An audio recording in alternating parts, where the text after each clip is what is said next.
Salut et bienvenue sur Secret d'entraîneur. Cette semaine, j'ai la chance de recevoir Manuel Lacroix, qui est préparateur physique dans le monde du basket et plus particulièrement à l'Asvel, qui est un club de première division. Il a également des missions sur les staffs nationaux et équipes nationales, donc il participera aux Jeux Olympiques en tant que préparateur physique en juillet prochain. Avec Manuel, on a prévu de vous parler de comment gérer une saison.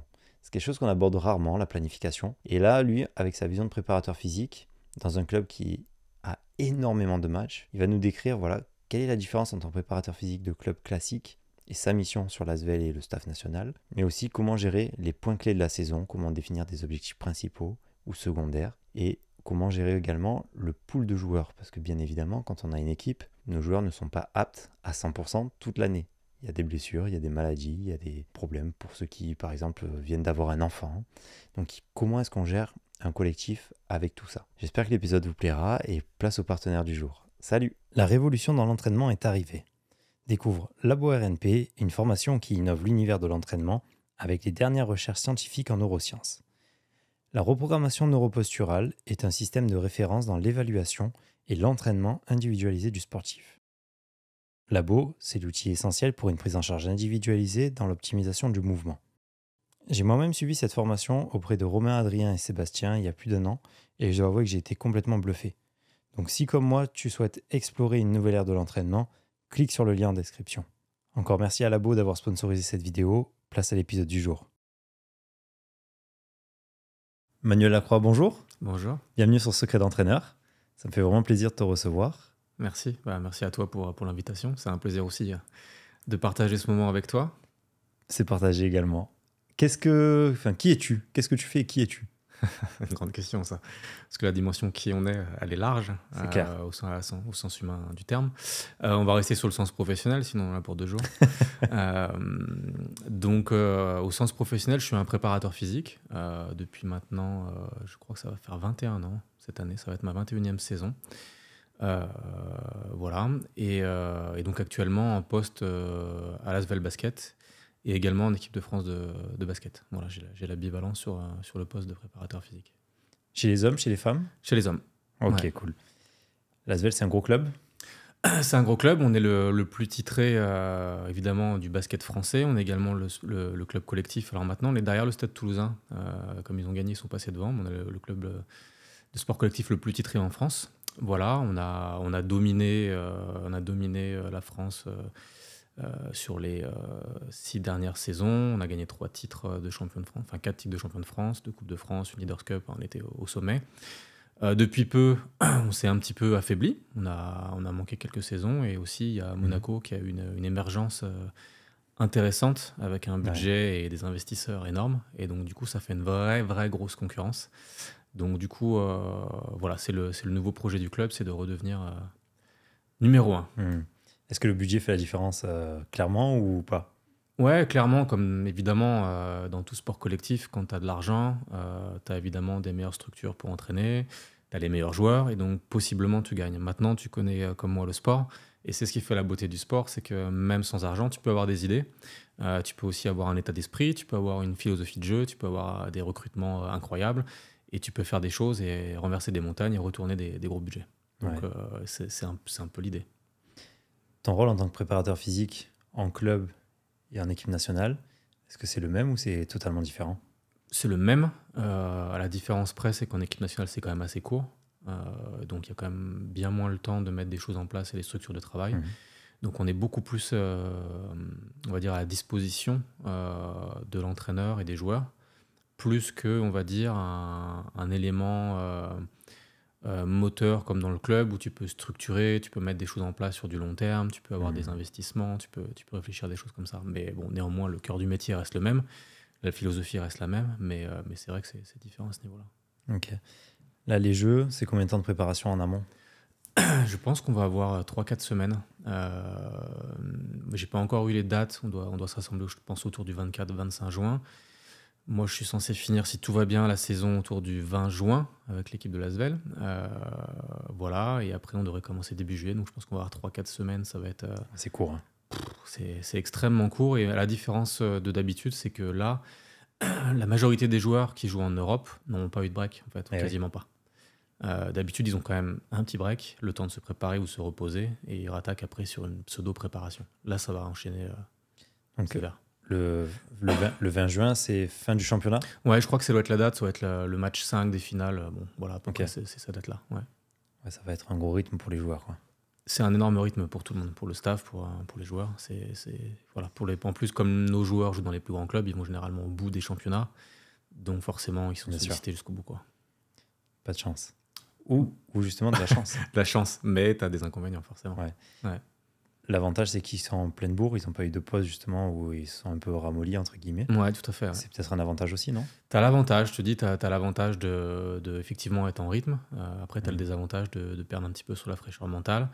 Ouais. Et puis, c'est très compliqué parce que tu vas reprendre, l'entraîneur va vouloir mettre des principes de jeu, et pour ça, il va falloir du temps, il va falloir s'entraîner, il va falloir du volume. Ouais. Et tu as envie que les mecs aient aussi un petit peu de repos et se reposent, quoi, parce que sinon, ça va être difficile de tenir encore le mois et demi qui suit, quoi. Et toi, dans ce contexte-là, est-ce que tu as un rôle justement sur la charge d'entraînement? Ouais, il y a un vrai rôle. Après, le vrai boss a toujours l'entraîneur, c'est lui qui décide. Bien sûr. Moi, j'essaye d'avoir un rôle de conseiller. Vraiment, parfois, c'est juste de répondre à des questions. Des fois, c'est essayer d'imposer des choses. Après, c'est un dialogue, c'est avoir des arguments, présenter, expliciter. Mais après, le fin mot de l'histoire, c'est le coach qui l'a. Hein. Ok. C'est super intéressant parce que on oublie des fois que les joueurs qui font les JO ont aussi la saison de club avant. Ouais. Le basket, c'est un sport pro ou c'est un sport amateur? C'est un sport très, très pro. Ouais. Très, très pro. Et par rapport aux JO, Ouais. parce qu'on sait que normalement les JO, c'est des sportifs amateurs. Comment Ouais. est-ce que ça se passe? Il y a des dérogations, c'est... Oh, bah, j'imagine. C'est de toute façon, une question purement curiosité. Ouais, je me suis jamais posé la question, à vrai dire. Ok. Voilà. Mais effectivement, tous les sportifs professionnels seront là, ils seront tous là, toutes les stars de l'NBA seront là. Ok. Ça, c'est sûr, c'est Paris, ça fait rêver. Donc C'est clair. voilà, après, d'un point de vue administratif, je t'avoue que je me suis jamais posé la question. Ouais, je me suis dit, tiens, C'est une je sais bonne pas pourquoi, remarque. d'un coup, tu as dit ça. Ouais. J'ai dit, ah tiens, attends, ça me fait penser. C'était la petite parenthèse. Qui est l'entraîneur aujourd'hui des équipes de France? C'est Vincent Collet. Et c'est la première fois que tu vas bosser avec lui sur une Olympiade? Sur les Jeux Olympiques, ouais. Moi, j'ai commencé avec les championnats d'Europe, j'ai fait championnat d'Europe, j'ai fait la Coupe du Monde, et là, ce sera les Jeux Olympiques. Ouais. Ça te fait quoi? J'ai du mal encore à réaliser. Je t'avoue que quand ça s'est finalisé avec l'équipe de France et que, en gros, je prenais part à cette aventure jusqu'aux Jeux Olympiques, j'avoue que là, j'ai été un peu, comment dire, touché. Ouais. Tu vois, ça m'a fait vraiment quelque chose parce que tu te projettes et tu penses à ces Jeux Olympiques, tout le monde en parle depuis longtemps. Là, honnêtement, c'est différent parce que en fait, je suis dans la machine à laver, c'est-à-dire que j'enchaîne les saisons, j'ai quasiment pas de repos, tu vois, j'ai eu 15 jours de vacances cet été. Donc t'enchaînes, donc t'as pas forcément le temps de te poser et de réaliser.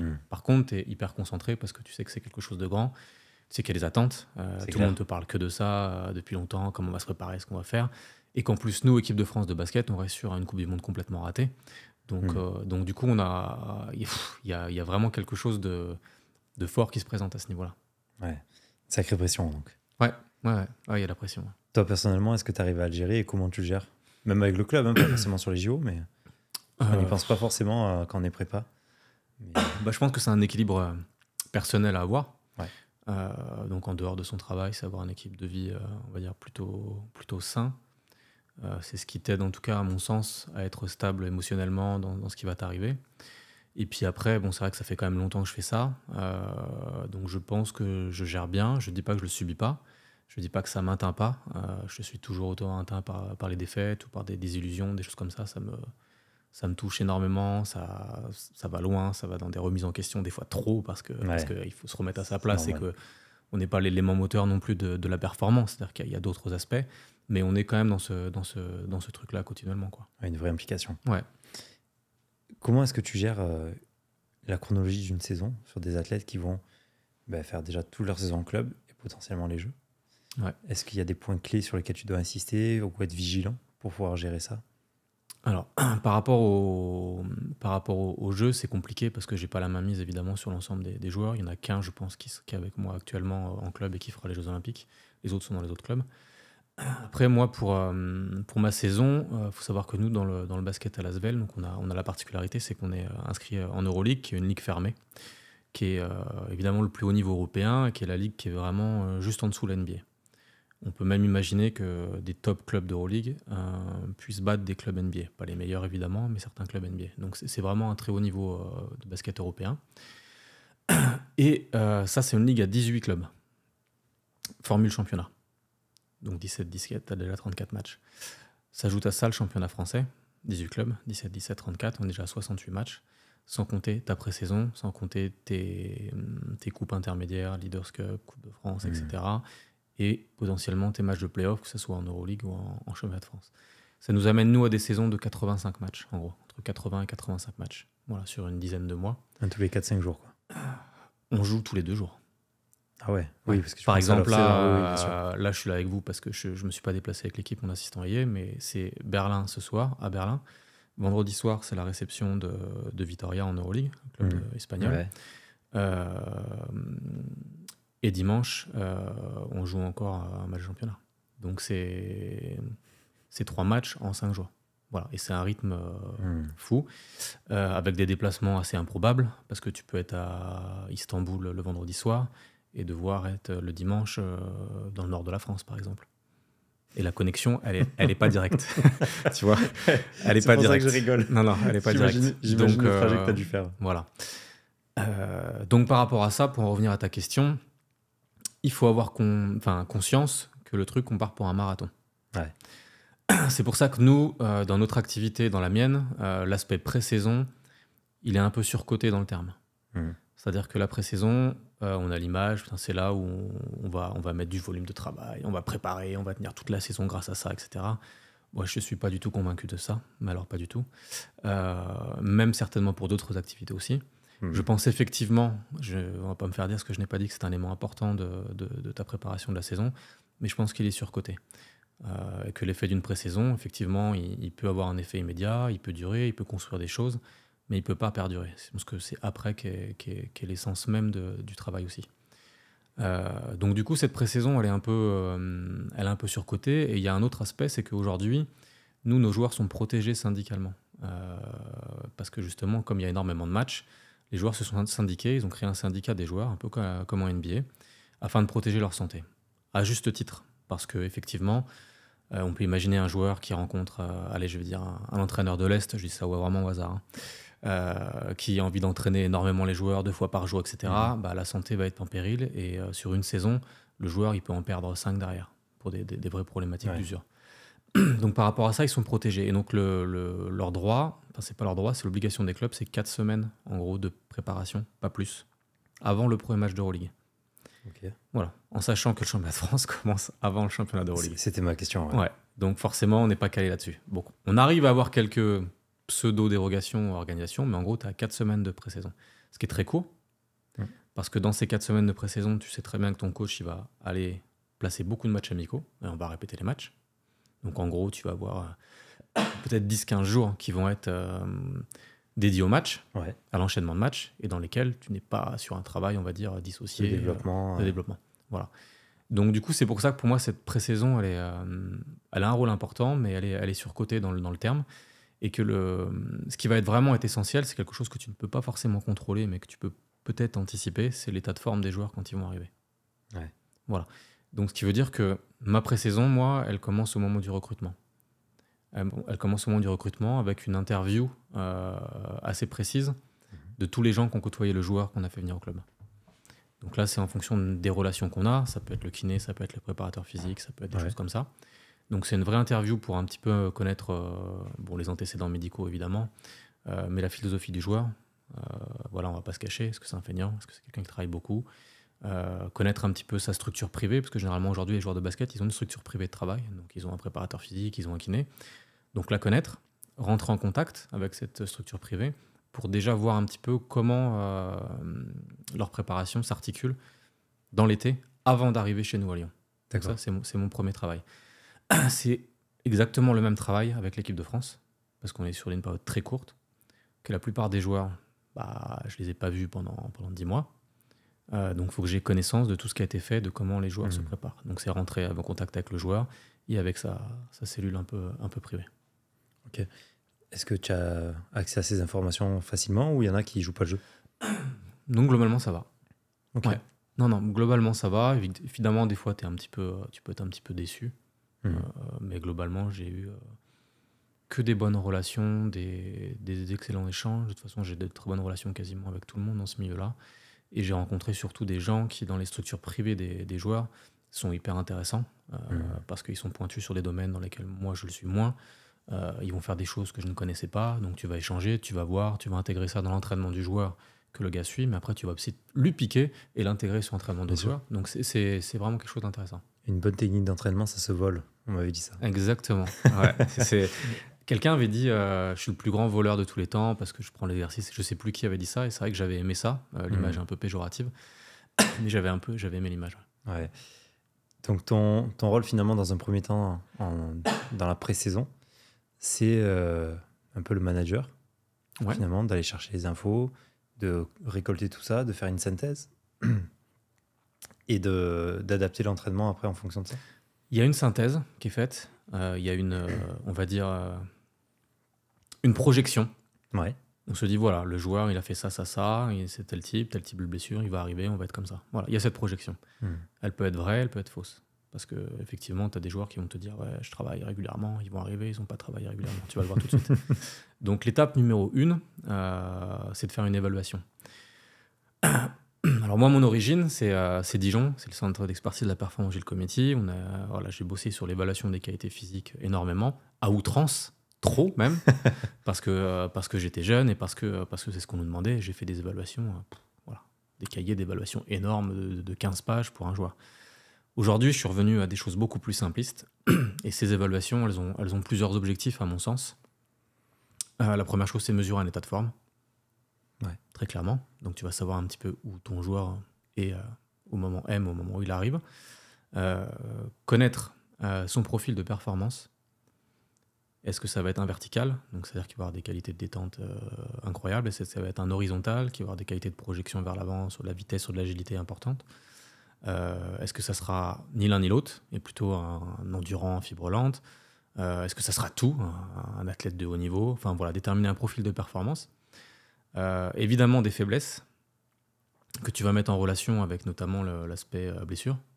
Voir si tu trouves, je sais pas, une faiblesse sur un quadriceps, est-ce que ça peut expliquer de problématiques. Bon, bref, voilà, une évaluation comme ça. Et aussi designer quelque chose pour anticiper le retour de to play. Parce qu'on va pas se mentir, quand tu joues tous les 2 jours, les blessures... ça arrive forcément. Bon, franchement, c'est inévitable.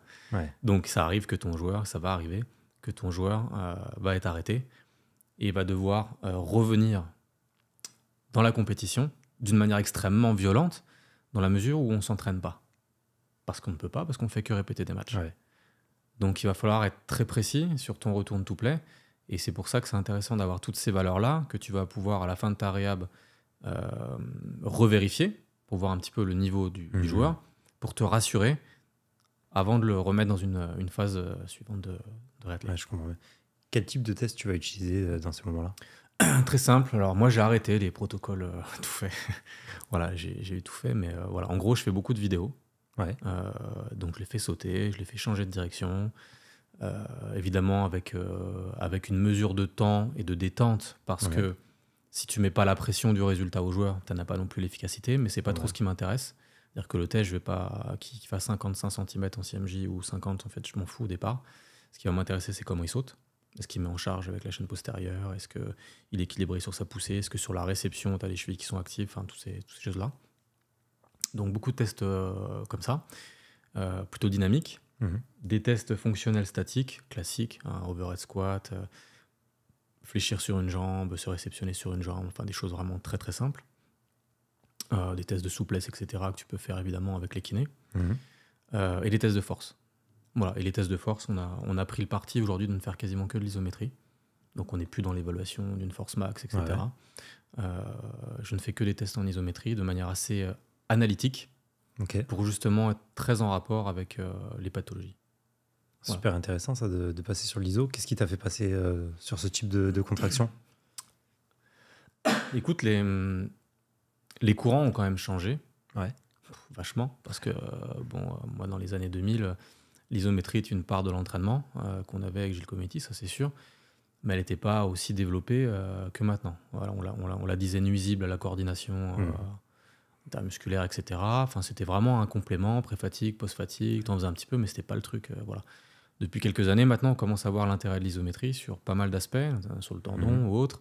Le fait effectivement aussi que tu vas réduire les contraintes sur les articulations, ce qui est quand même pour nous qui avons souvent des hanches ou des genoux usés, quelque chose de très très positif. Voilà, et puis parce que tu as finalement quand même une simplicité, je trouve, de mesure et d'exécution.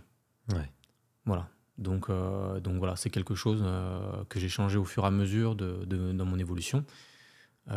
Et aujourd'hui, tu vois, je suis outillé avec 2 Isofit, avec des systèmes, je ne sais pas s'il faut faire de la pub ou pas, avec des systèmes dynamomètres Vald ou Kinvent. Et voilà, et on a un arsenal de travail en isométrie, autant pour l'évaluation que pour l'activation et aussi le travail en performance. Ok, super intéressant. Ouais, donc c'est pour éviter finalement les blessures sur du testing, quoi. Ouais, tout à fait. Génial. Tu parlais de blessures, on reste là-dessus. Un joueur, ça se blesse combien de fois dans la saison, en moyenne? Il y en a qui ne vont pas se blesser. Il y en a qui ne vont pas se blesser. Il y en a qui vont se blesser 3-4 fois en saison. Vraiment. Certains une fois gravement, certains une fois... Enfin, c'est vraiment très, très variable. Je te donnerai un exemple. On a un joueur que j'ai à Lasvel, un Américain, depuis 2014. Entre 2014 et 2021, ce joueur-là n'a raté aucun match, aucun entraînement. Sacré perf. Tu vois ? Voilà, je peux pas te dire non plus que c'est un bourreau de travail, mais quelqu'un avec des qualités incroyables, capable de s'entretenir, etc. Voilà. Il a commencé une saison, il s'est passé des événements dans sa vie perso. Il a enchaîné des blessures, des fractures de la main. Qu'est-ce qu'il a eu d'autre encore après? Je sais plus ce qu'il a eu. Encore une autre fracture.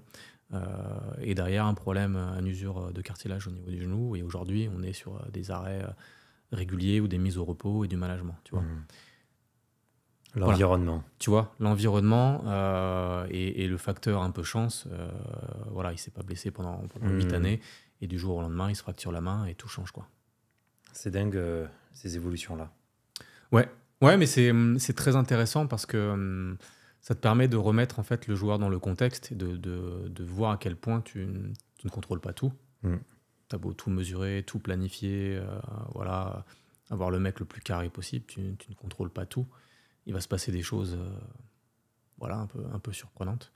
Voilà. Mais d'une manière générale, on connaît quand même, quand on fait le recueil de données des joueurs sur les 3 dernières saisons, les joueurs qui sont amenés à se blesser de manière un peu plus régulière que d'autres.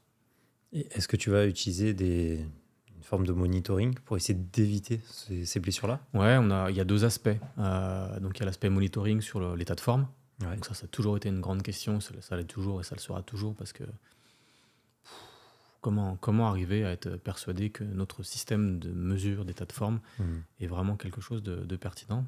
J'en suis toujours encore sur l'étude de recherche. Tu utilises quoi aujourd'hui? Alors aujourd'hui, chaque semaine, on a une prise de poids. Voilà. Parce que nous, la variable poids, elle est quand même importante au niveau du basket. On a des grosses variations sur les gabarits de plus de 100 kg. Des variations à la hausse et aussi à la baisse, notamment dans les périodes de match en termes d'hydratation ou autre. Donc ça, c'est des choses importantes.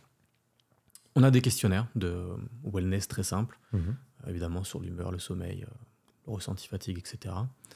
On a fait un test de sit and reach, voilà, très simple, que j'ai volé. Là, j'ai entendu un podcast sur le staff médical du Clermont Rugby et j'ai trouvé l'idée intéressante. Ils font ça tous les matins. Je me suis dit, on va essayer de le mettre en place. Et là, aujourd'hui, on est en train d'essayer d'intégrer un test d'adduction-abduction de la hanche en isométrie, 5 secondes. Voilà, pareil, fait régulièrement. Donc, comme c'est quelque chose qui est chronophage, ça, pour l'instant, ce test-là, on le met simplement sur les joueurs majeurs. Donc, les 6 joueurs qui tournent beaucoup sur les temps de jeu. Voilà. Les autres, on les laisse tranquilles, puisque on espère ne pas trouver un état de fatigue à ce niveau-là. Et voilà, et on essaie de mettre tout ça en relation. On a aussi les données GPS, donc nous, c'est les accéléromètres. Mais évidemment, on a les valeurs produites en match pour certains joueurs et à l'entraînement pour tous les joueurs. Et donc là, ce sont des données aussi qui sont importantes. Et tu vois, pas plus tard qu'il y a 15 jours, on a un joueur qui qui donne des signes de fatigue subjectifs, mais subjectifs sur sa performance, sur sa façon d'être, etc. Et sur le jour du testing, on a tout ce que je t'ai présenté là qui est dans le rouge. C'est-à-dire qu'on a une baisse d'action à haute intensité sur les 2 dernières entraînements, humeur, sommeil exécrable, un sit and reach évidemment catastrophique, et une prise de poids. On a tous les symptômes, et du coup, alerte rouge, envoyé au coach, etc. Et on a réussi à avoir un management sur la journée. Ouais, pour éviter qu'il pète pendant cette journée-là, quoi. Alors, est-ce qu'il aurait pété? Oui, non, on ne sait pas. Ça reste des stats. Mais en tout cas, voilà, sur le truc, c'est que quand toutes ces variables-là sont rouges, bah, je me permets d'essayer d'avoir une influence pour la mise au repos ou le management. Ouais, c'est important. Ouais. Au niveau des datas, parce que tu parlais un petit peu des datas, c'est toi qui traites tout ça ou tu es assisté par... J'ai un assistant à temps plein donc qui m'aide et qui aujourd'hui a son rôle d'évoluer en grande partie là-dessus. Donc voilà, donc ça c'est des rapports qu'on a mis ensemble en place, que j'utilise déjà avant et qu'on essaye d'affiner au fur et à mesure. Et vraiment dans l'idée, c'est pas de sortir un cahier, encore une fois, de 15 pages, c'est d'être vraiment très précis sur ce qu'on veut et d'essayer d'être tout le temps dans l'observation pour voir vraiment si les choix de nos variables sont intéressantes. Et pour moi, la seule chose qui valorise ça, c'est d'arriver à avoir des tendances. Voilà. Et aujourd'hui, les variables qu'on a choisies nous paraissent cohérentes. Alors, elles sont peut-être pas parfaites, mais en tout cas, elles ont des tendances, et des tendances qui suivent pour l'instant des logiques d'état de forme, des logiques de blessure ou des logiques d'entraînement. Tu vois, tout simplement... des rapports ou des mesures sur la haute intensité, les mouvements à haute intensité. Truc tout con, le coach s'est fait licencier il y a 15 jours. Le nouveau coach est arrivé. Les 2 premiers entraînements, c'est les 2 entraînements les plus intenses de l'année. T'as compris? Les enfants étaient là en train d'essayer de séduire le nouveau professeur, tu vois, et ils se sont envoyés comme des chiens, quoi. Ouais, très bizarre. Mais du coup, tu te dis, bon, tes rapports sont là et tu vois que ça a un impact, qu'il y a eu un impact, donc c'est quelque chose, tu te dis, bon, c'est intéressant. Justement, sur ta programmation d'entraînement, en prépa physique, tu parlais justement des 2 séances les plus intenses. Quand tu programmes une intensité, tu la programmes par rapport à l'intensité de la séance maximale de la saison ou par rapport à une intensité que toi, tu as fixée arbitrairement? Tu parles en préparation physique? En prépa physique, ouais. Mais ça peut être pareil si la réponse sur l'aspect basket. Alors déjà, moi, je suis en adaptation. C'est-à-dire que pour moi, j'estime que le préparateur physique, il est coach dépendant. En gros, c'est le coach qui va arriver et qui va te dire, en gros, sa philosophie, ce qu'il veut faire en entraînement. Derrière, il va te poser la question, qu'est-ce que tu en penses? Tu vas peut-être faire réduire des choses, tu vas dire OK ou pas, enfin, tu vas discuter sur le truc. Mais c'est lui qui a cette envie-là. Et de temps en temps, il faut la respecter. Exemple très concret, il n'y a pas si longtemps que ça, un lendemain de match, séance où justement on est plutôt sur quelque chose d'actif mais tranquille, on ne va pas remettre de la contrainte sur les joueurs, parce qu'on jouait encore le surlendemain. Le coach me dit, non, moi je veux leur rentrer dans la gueule, on va faire de l'opposition, on va faire du 1 contre 1, on va mettre de l'intensité, parce que ce qui s'est passé au match hier, c'est inacceptable, etc.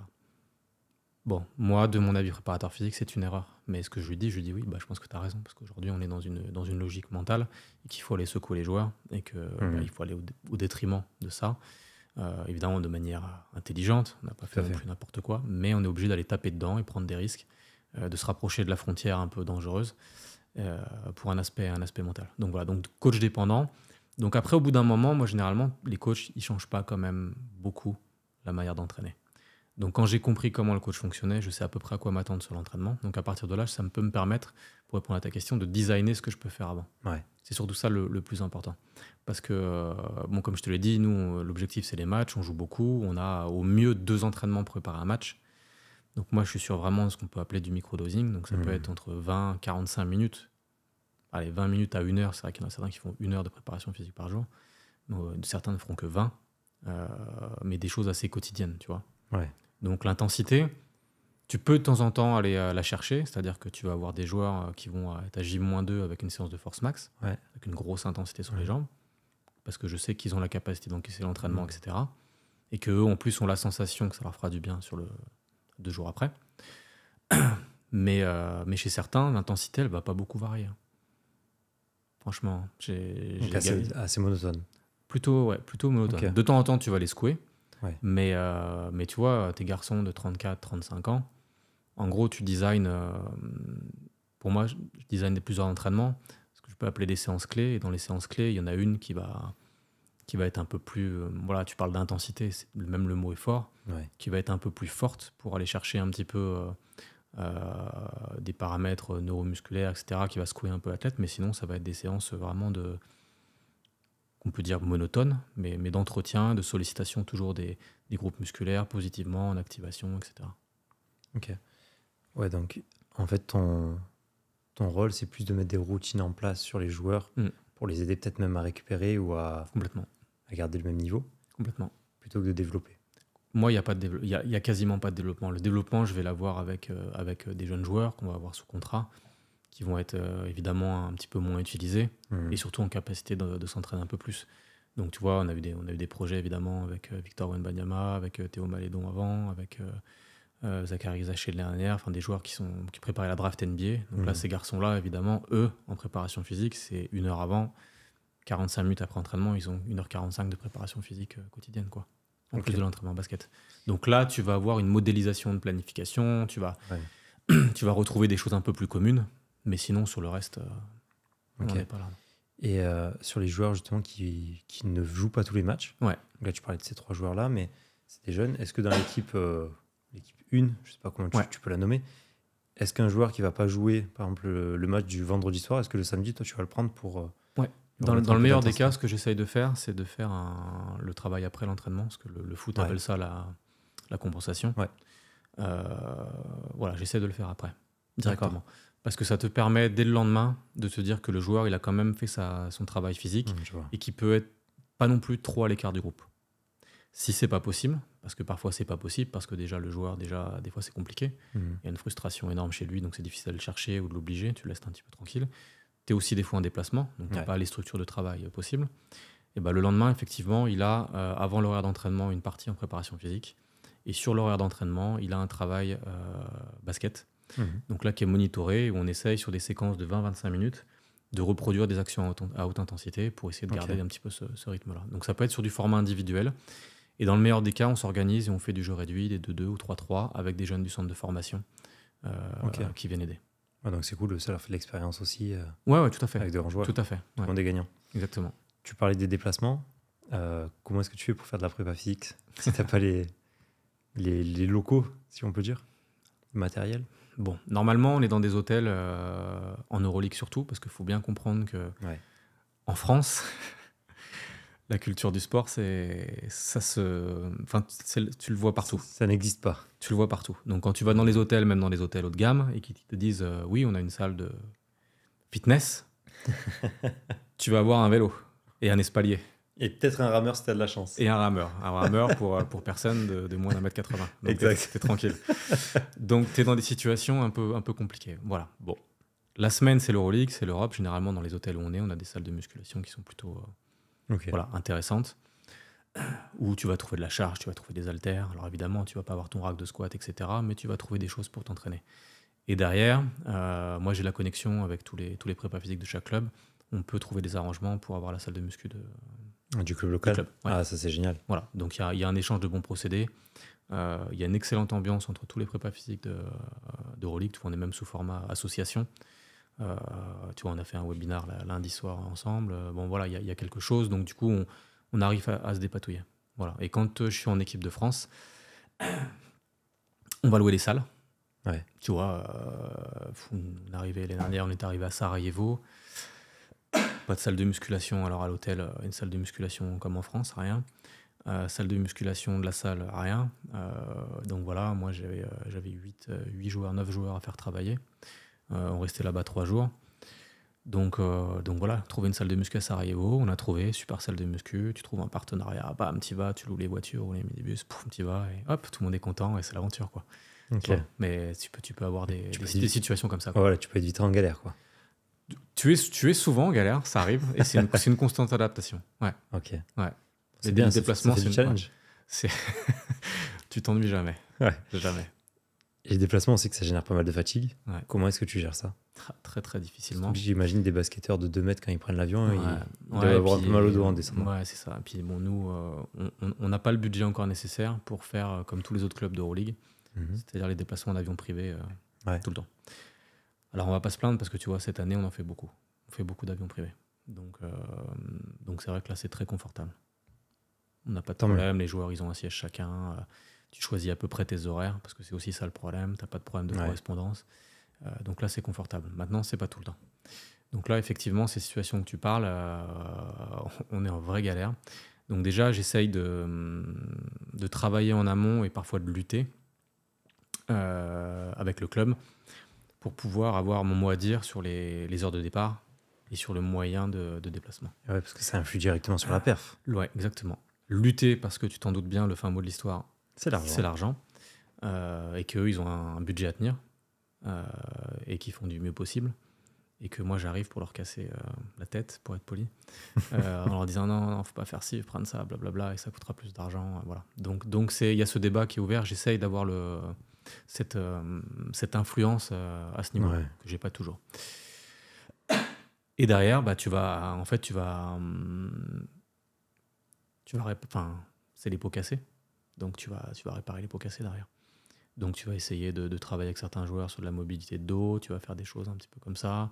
Tu vas essayer de les solliciter. Moi, je crois au travail en salle de musculation en sortant de déplacement. Voilà. Donc en équipe de France, on essaie de le mettre en place, qu'il y a plus de joueurs qui sont dans cette routine-là. En club, c'est parfois un peu plus difficile, mais des fois, le coach, tu vois, quand tu as un déplacement qui est vraiment difficile, on s'entraîne pas. C'est-à-dire qu'on va pas au basket et ils te les laissent et donc tu les as en salle de muscu. Pour peu que tu aies une piscine, tu peux les faire bouger dans l'eau et tu arrives à trouver des solutions pour essayer de te régénérer, en tout cas de faire passer un peu redonner du tonus musculaire et relâcher un peu les gars, quoi. Est-ce que les basketteurs savent nager? Ouais, j'ai une anecdote par rapport à ça qui est assez étonnante. Avant, quand je suis arrivé en 2014 ici, j'avais mis en place très vite un partenariat parce que je m'étais dit j'ai besoin d'une piscine pour mes réathlètes et pour faire travailler mes grands. Avec une piscine qui est dans le 3e, etc. Et donc j'amenais dans une piscine publique les joueurs professionnels de l'équipe. Donc voilà, les mamies étaient contentes. Moi, un peu moins sur le plan organisationnel. Mais tout du moins, j'avais une piscine. Et un jour, je fais une réathlée avec un joueur en piscine. Donc un mec de 2,08 m. Le gars, j'en ris encore, presque il coule au milieu de la piscine, quoi. C'est-à-dire que on est dans une situation, on avait commencé dans le petit bassin. Derrière le mec de 2,08 m, t'imagines bien qu'il fallait que j'ai un peu plus de hauteur d'eau. Donc je le fous dans la grande piscine. Je sais plus sur quoi on part comme exercice, mais il avait papier, il y avait certainement des battements. Je sais plus la problématique. Sauf que ce con-là, il commence à piquer dans la piscine, quoi.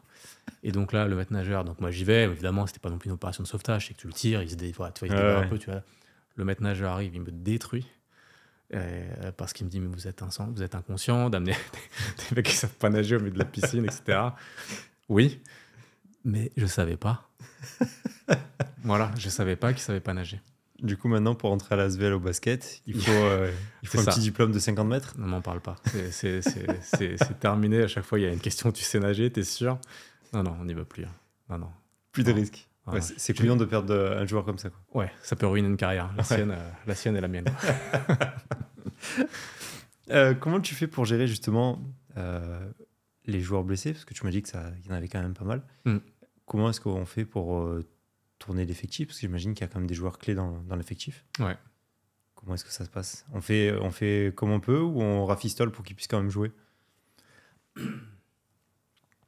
Bah, en fait, c'est très contextuel. Ça, c'est le coach qui va un petit peu décider, même si tu vas avoir un peu aussi ton sentiment. C'est qu'en fonction du moment de la saison où tu vas être un peu borderline, où tu as une problématique, parce qu'on va parler évidemment, on a des blessures chroniques. Bien sûr. Donc ça c'est des choses que tu vas dealer toute l'année, donc ça arrive.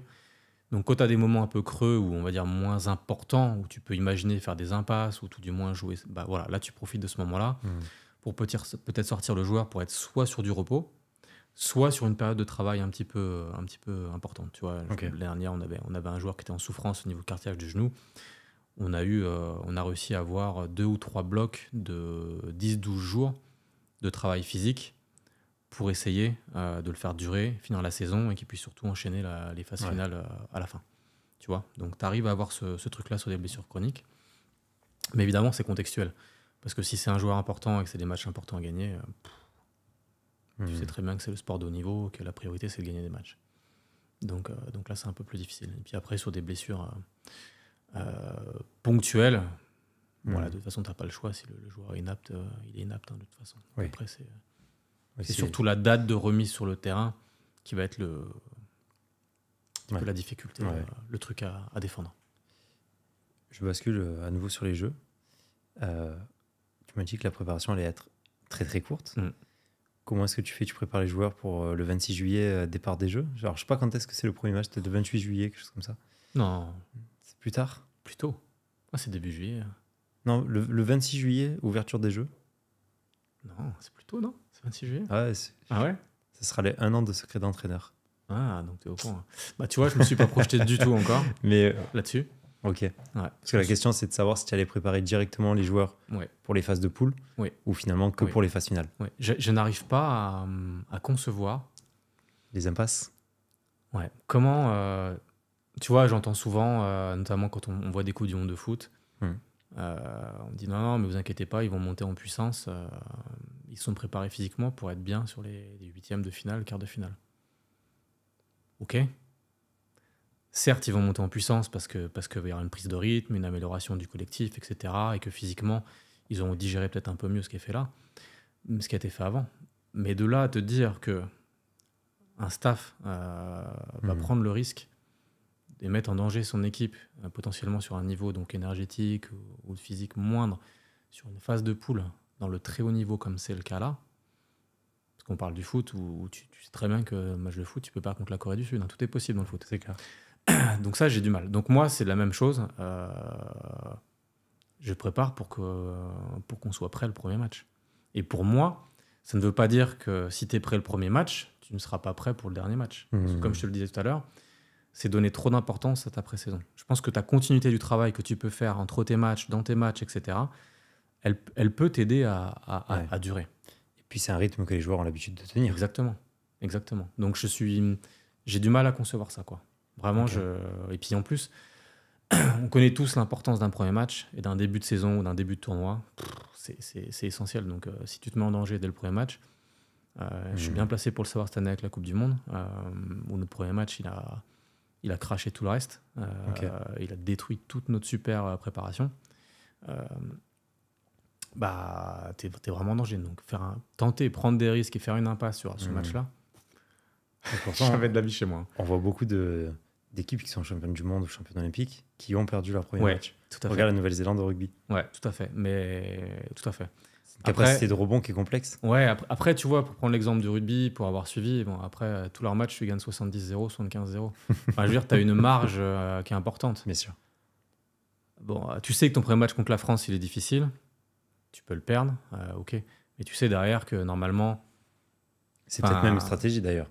Peut-être aussi, j'en sais rien. C'est-à-dire, on ne crame pas les joueurs sur un gros match qui n'a pas d'intérêt. Voilà, là, basket, tu vas être tout de suite sur un adversaire très fort. En Coupe du Monde, on a joué le Canada avec un 5 majeur NBA. Enfin, tu peux pas faire l'impasse. Ouais. Au niveau de ta chronologie de saison, ton organisation, est-ce qu'il y a des phases, des matchs qu'on te demande de préparer particulièrement? Je te dis n'importe quoi, tu joues tes premiers du championnat, tu joues contre le numéro 2, c'est un match potentiellement très important. Est-ce que tu vas préparer les joueurs différemment de quand ils jouent le dernier du championnat ou pas du tout? Ou est-ce que le coach va préparer d'autres choses peut-être différemment? Alors, il y a deux aspects. Il y a les matchs de saison régulière, comme tu le dis, effectivement, il y en a qui sont des matchs clés, bascule. Donc, tu sais qu'il y a plus d'importance sur ce match-là. Ouais. On ne va pas le préparer différemment. Par contre, effectivement, peut-être en amont, sur les 15 jours précédents, on va avoir un œil attentif parce qu'on sait que sur ce match-là, il va falloir que nos joueurs majeurs ils soient en forme. Donc peut-être qu'on va gérer un petit peu les temps de jeu sur 10 jours avant, travailler un peu différemment.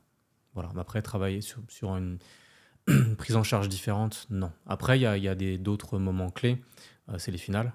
Ouais. Voilà, ou les tournois, tu vois, par exemple, en basket à mi-saison, tu as les 8 meilleures équipes de mi-saison qui se rencontrent sur un tournoi. Tu fais quart de finale, demi-finale, finale sur 3 jours. Donc là, la dimension athlétique, elle a tout son sens parce que c'est un état de forme de 3 jours. Ouais.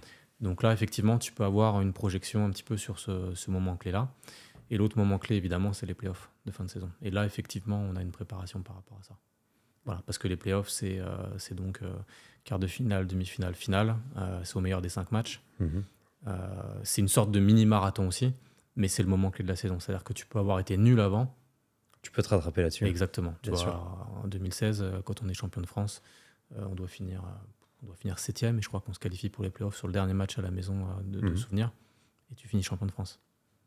Comme Donc, quoi. Exactement. Donc là, il y a une vraie préparation pour ça. Quelle est la différence dans ces deux préparations? Sur un match pas important et un match qui l'est, ou une période? Bah déjà, ce qui est différent, c'est l'adhésion des joueurs. J'imagine.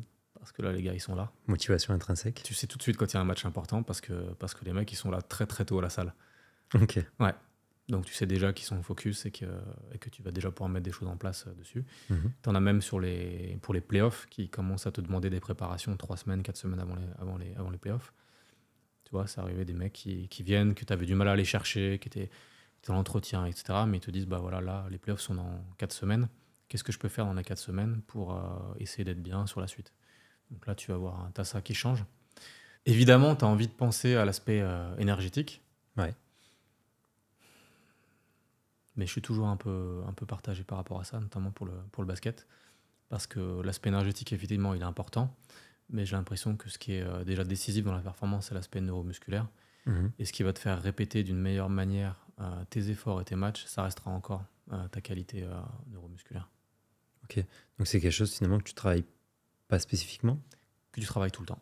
Tout le temps? Ouais, c'est-à-dire que pour moi, c'est le fil rouge. Il faut que tous mes joueurs, dans l'effectif, ils aient un travail neuromusculaire, on peut l'appeler force pour mettre dans tout, mais quasiment quasiment dans un fil rouge dans la saison. Voilà, avec ces séances que je t'expliquais tout à l'heure, certaines un peu plus intenses, pour secouer un peu plus, à des moments importants. Mais il faut qu'il y ait ça. Pour moi, c'est la clé de tout, en fait. Voilà. Quand tu es en cours, on te parle de préparation physique générale, spécifique, intégrée, etc. Est-ce que dans des phases de saison, tu vas varier sur ces 3 types de prépa ou pas? Ça peut arriver. D'une manière générale, non. Le travail que je mets en place, c'est 90% dissocié. Sur l'aspect force, etc. Les 10% étant la partie intégrée énergétique ou vitesse que tu vas avoir dans les entraînements, dans les drills, de course, de transition, etc. Tu vas avoir ton travail donc ton dosage de sprint à ce moment-là, ou ton dosage aérobie sur des formes de jeu, etc. Mais globalement, c'est ça. Après, c'est pas quelque chose que je m'interdis, que je ne fais pas, parce qu'à des moments, c'est pertinent d'aller chercher des choses sur le terrain spécifiques. Ça peut être aussi la demande du joueur. Donc, tu peux avoir des joueurs qui viennent te solliciter pour ça. Et tu vas pas, dans un premier temps, alors oui, tu peux leur dire non, hein, tu peux dire non si tu vois aucun sens, mais quand tu vois aussi le sens, bah, tu peux y aller un petit peu. Et moi, on m'a toujours expliqué qu'il fallait varier beaucoup, beaucoup, beaucoup. Je suis plus persuadé aujourd'hui qu'il faut varier tant que ça. Ok. Ouais. Parce que je pense que déjà, tu mets du temps à appréhender et à maîtriser les choses. Ouais. Donc un exercice, le faire, avoir la sensation, bien le faire, bien le répéter et te l'approprier. Tu vois, aujourd'hui, moi, ma plus grande réussite, c'est quand les joueurs ils vont en salle de muscu tout seuls, que je suis là, que je sers à rien. Ouais. Que le mec il est là, il va regarder son tableau, il dit ok, j'ai ma première partie sur mon travail sur la cheville parce que j'ai des problèmes de cheville ou on travaille autour de la cheville. Ok, je pars sur ma mobilité, tiens, je vais faire mon renfo. Je sais d'abord que je fais un travail dynamique avec élastique ou une petite version excentrique. D'ailleurs, je vais prendre mes sangles, je vais faire mon overcoming. Je sais que je fais 5 secondes, je prends mon chrono tout seul. Et que le mec file comme ça pendant 40 minutes. Bah, pour moi, c'est gagné, quoi. Parce que le mec, ça veut dire qu'il s'est éduqué, tu l'as éduqué, il a compris pourquoi, il l'a fait et il le fait. Et en plus, ça a beaucoup plus d'efficacité que lui s'approprie les choses, que plutôt toi, tu lui imposes les choses. Donc c'est pour ça que si tu mets trop de variété, je pense que le joueur, c'est compliqué, il peut pas non plus tout maîtriser, il peut pas tout faire, il peut pas gérer sa famille, être bon au basket, et gérer l'ensemble de la préparation physique et des variétés d'exercices quotidiens, tu vois. Donc il faut qu'il y ait quand même une base pour moi qui est immuable, qui ne change pas. Évidemment, il faut surprendre à des moments, tu vois. Moi, je suis beaucoup dans le travail individualisé, mais il y a des moments, je casse ça, ils arrivent et c'est une séance collective. Donc avec un travail général, avec des choses que les mecs n'ont pas l'habitude de faire, mais ils font tous ensemble. Voilà, le mec, il change un peu son habitude de travail. Mais je pense que trop varié, c'est pas bon. Et tu vois, j'en parlais encore cet après-midi, je vais voir mon fils qui joue au foot. Et il y a un papa qui me parle et qui me dit ils font les mêmes exercices que la semaine dernière, c'est exactement les mêmes exercices proposés. Et je lui dis bah ouais, mais je trouve ça très bien. Parce qu'en fait, ta structure pédagogique, tu l'as, les enfants, ils arrivent, ils connaissent déjà l'exercice. Donc tes 5, 6, 7 minutes où tu perds ton temps sur les consignes, le terrain, comment ça se passe, etc., tu l'as pas. Et tu es plus loin dans l'objectif de l'exercice. Ouais. Sur le déplacement, sur ton positionnement, sur ce que tu veux. Voilà. Et du coup, c'est un peu la même philosophie pour moi. Ok, super intéressant. Parce que moi, j'ai un peu la vision inverse. Alors, je comprends et je suis d'accord avec toi. Et moi, j'ai cette vision inverse de dire, par exemple, je prends un cycle de prépa physique. Je dis n'importe quoi, c'est pour imager. Je vais avoir un mouvement principal qui va être un squat. Ouais. Mais je pars du pattern de squat.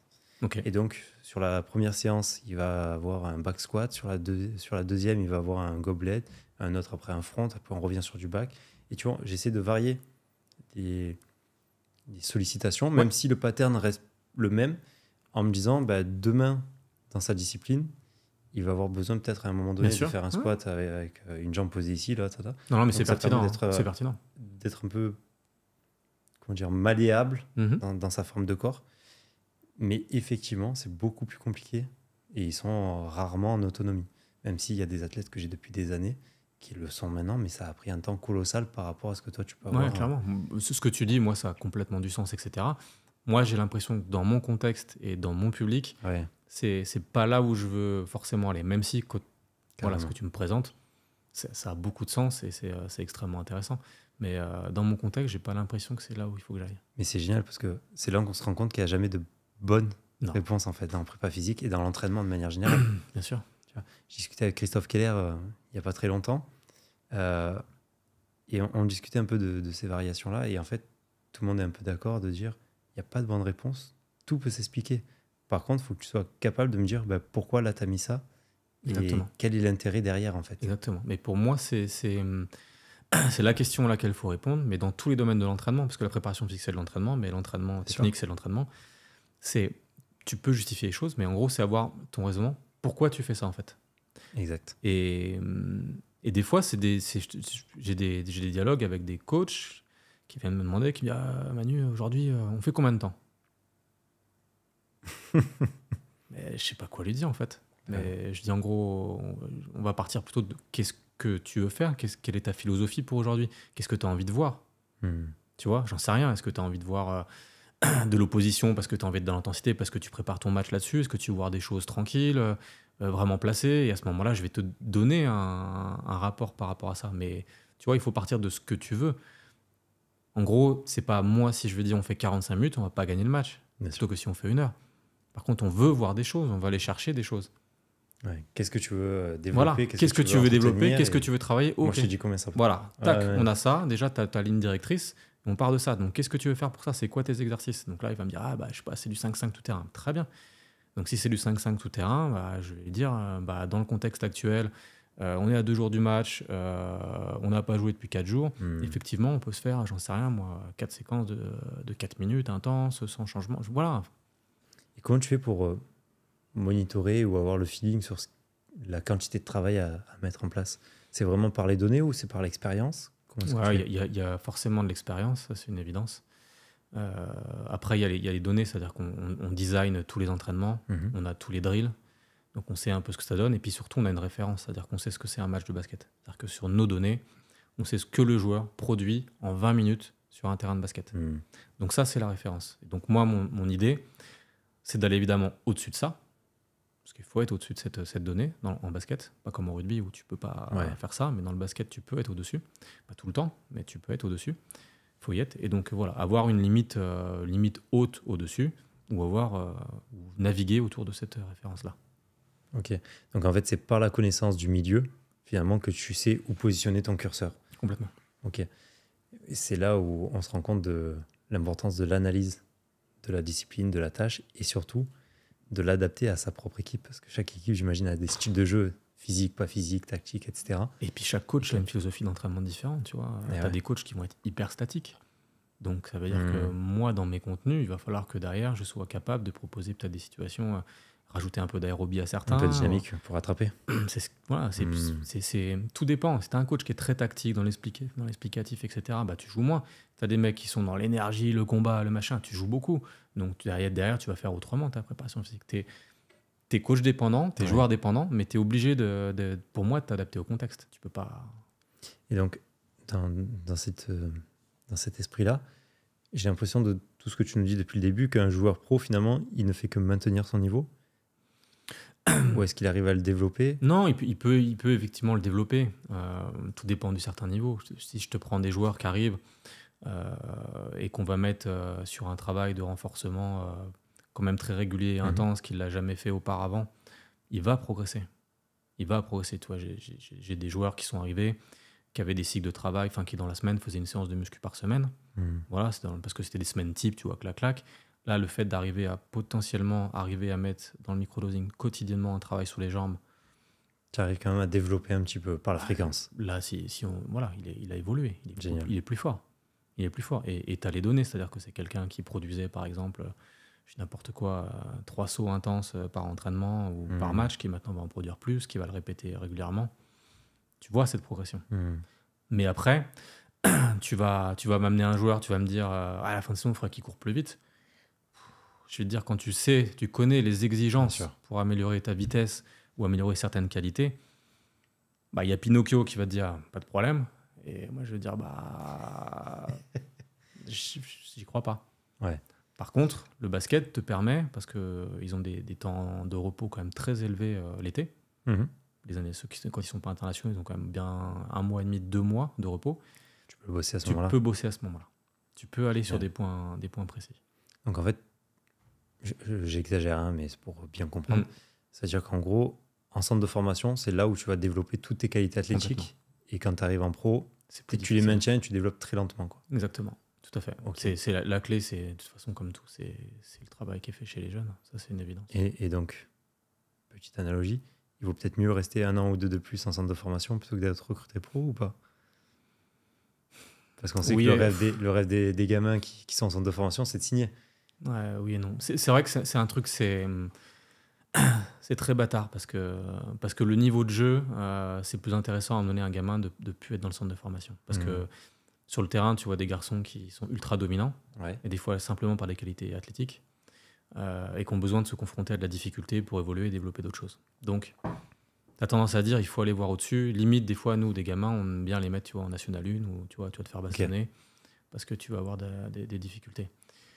Maintenant, c'est vrai que d'un point de vue travail, développement physique, en centre de formation, tu as ton match le week-end, tu as une semaine type cohérente, tu peux planifier, tu peux mettre des charges de travail et tu es beaucoup plus efficace. Tu vas arriver dans le milieu pro, tu vas être dans un effectif à 14, tu sais pas si tu vas jouer.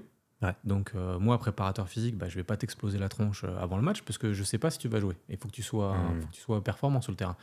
Donc on va doser comme on peut, on va travailler, etc. en supposant que s'il joue, c'est pas tant. S'il joue pas, tu as perdu du temps. S'il joue, il a joué, donc tant mieux, mais du coup, tu peux moins travailler. C'est plus compliqué, c'est une évidence. Donc finalement, tu es un gestionnaire de préparateur physique, de la préparation physique, plutôt que quelqu'un qui développe des compétences, des capacités. Je pense que c'est un des rôles, clairement. Ouais. C'est une super vision. Tu vois, j'avais jamais eu... Parce que dans les sports de combat, en fait, on a des grosses phases de préparation. Bien sûr. C'est plutôt cool. Même si ça bastonne quand même tous les jours à l'entraînement, mais c'est un peu différent. J'ai des kayakis, c'est un peu la même chose. Et le seul basketteur que j'ai eu, c'était un jeune qui était sur le centre de formation de Monaco, si je te dis pas de bêtises, qui était à Montpellier, qui après est parti à Monaco. D'accord. Montpellier ou Toulouse, enfin bref. Et pareil, il avait des gros temps de préparation, donc on avait un peu carte blanche là-dessus, quoi. Ouais. Non, c'est un métier très différent. Bon, moi, j'ai travaillé dans presque toutes les disciplines à haut niveau, sport individuel ou sport collectif. Et effectivement, à chaque fois, c'est un métier différent, en fait. Ouais. C'est pour ça que préparateur physique, des fois, pour moi, ça veut tout et rien dire, en fait. Et tu le vois encore plus aujourd'hui. Aujourd'hui, tu as des mecs qui sont préparateurs physiques, mais c'est des tueurs dans les datas, par exemple. Les fous devant un ordi, le collectif, sortent des rapports, des analyses, des machins, des projections. Ok. Tu vois, c'est des ultra compétences dans ce domaine-là. Mais c'est autre chose que le préparateur physique spécialiste de la force dans le club de rugby. Ouais. Tu vois. Et pourtant, ils ont la même... tu vois. Et c'est très différent. Et moi, je l'ai connu à travers mes différentes activités, où vraiment, c'est un autre métier. Et je l'ai connu encore plus quand l'Asvel a intégré l'Euroleague. Parce qu'avant, on jouait une Coupe d'Europe, mais on avait 2 matchs semaine, etc. Tu avais des semaines types, tu vois. Tu avais des 4-5 jours d'entraînement. Ouais. Tu travaillais. Normalement, j'ai envie de dire. Là, avec l'Euroleague, c'est un autre job. Hein. La course contre le temps. C'est un autre job. C'est de la course contre le temps. Tu vois, mon collègue de Barcelone fait une présentation là, sur un webinaire. Il parle de survie. Ouais, mais c'est ça. Il parle de survie. Et c'est revenu plusieurs fois dans le truc. On est dans la survie. Donc, comment tu survis et tu performes? C'est un peu notre question dans ce milieu-là, quoi. Et tu es en train de trouver des réponses. Bah, j'espère. J'en ai trouvé parce que sur une formule play-off où tu répètes les matchs après une longue saison, on a performé plusieurs années de suite. Donc, je me suis dit que ce qu'on avait mis en place, ce qu'on avait fait, stratégie, pas être si nul que ça, parce qu'à chaque fois, on a été au bout et tu réussis à gagner, même dans des matchs difficiles, au match 5, etc. Donc, c'est plutôt positif. Pareil avec l'équipe de France, quand on fait la finale de l'Euro, tu dis que tu arrives à durer sur une compétition. Après, la réponse, ça reste la performance. Et la performance, elle est tellement multifactorielle que tu sais pas... voilà, tu vois, en 2019, on est champion parce qu'il y a un lancer qui tourne sur le rond ou qui rentre dedans. S'il tourne et qu'il sort... Bah, peut-être que j'ai pas la même réponse aujourd'hui. Je te dis, putain, non, on a merdé, tu vois. Mon truc, il a pas marché, tu vois ce que je veux dire? Donc, c'est très variable, quoi. Ça, c'est génial au basket, d'ailleurs, les finishers de match et tout sur le buzzer. Ouais. C'est variable, parfois, ça peut être très affreux. Quand ça peut être frustrant, ouais. C'est euphorisant, pour pas dire jouissif quand ça t'arrive. Mais sinon... c'est clair. C'est quelque chose qu'on a dans peu de sports, je trouve. En tout cas, dans les sports. Clairement. Non, tout à fait. Parce que ça crée des émotions folles. Ouais. Un nombre de vidéos, de matchs que tu vois finir vraiment la dernière seconde, tu dis non, mais c'est incroyable. Tout à fait. On retrouve un petit peu ça, mais dans les autres sports, c'est plus compliqué. C'est vrai. Tu as dit travailler dans d'autres sports, est-ce que tu as fait. Est-ce que tu peux nous en parler? Ouais, vite fait. Non, ça va être long parce qu'il y en a beaucoup. Tu vois, ma première expérience, c'est avec le short track, du patinage de vitesse sur piste courte. Voilà. À Lyon? Non, c'était à Dijon. Dijon. Ouais, il y avait des athlètes internationaux, donc il y avait une fille et un mec qui préparaient les JO de Salt Lake City. Donc j'étais assistant préparateur physique, j'étais tout jeune, hein, j'étais en licence, tu vois. C'était mon premier truc où je me suis intéressé à ce sport. Donc moi je suis footeux de base, donc t'imagines, j'arrive dans le truc, déjà une patinoire, je me dis, putain, il fait froid, enfin tu sais pas quoi. Et puis t'essayes de comprendre qu'est-ce qu'ils font, quelle est leur réussite, et puis d'appréhender un peu comment les mecs bossent, donc ça c'était intéressant. Après j'ai basculé sur le tennis au haut niveau, donc sur de l'évaluation et sur du suivi. Sur le circuit féminin mondial.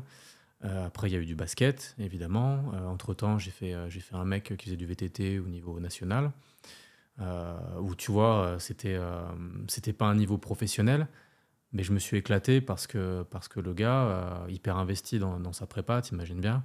Et puis, j'ai été faire des trucs, mettre une barre de squat chez lui dans son garage, faire des squats, enchaîner avec un circuit en montée de vélo, tu vois, pour avoir des enchaînements. C'était kiffant, tu vois, des trucs vraiment nouveaux où tu creusais avec lui, c'était vraiment intéressant, tu vois, pour aller toucher la force dans le temps. Enfin, il y avait des trucs vraiment intéressants. Voilà, il y a eu la natation synchronisée. Donc, tu vois, je me suis occupé de jeunes qui étaient en sport-études natation synchronisée. Donc là, t'imagines, pareil. Donc, j'ai récupéré des filles de 14 ans.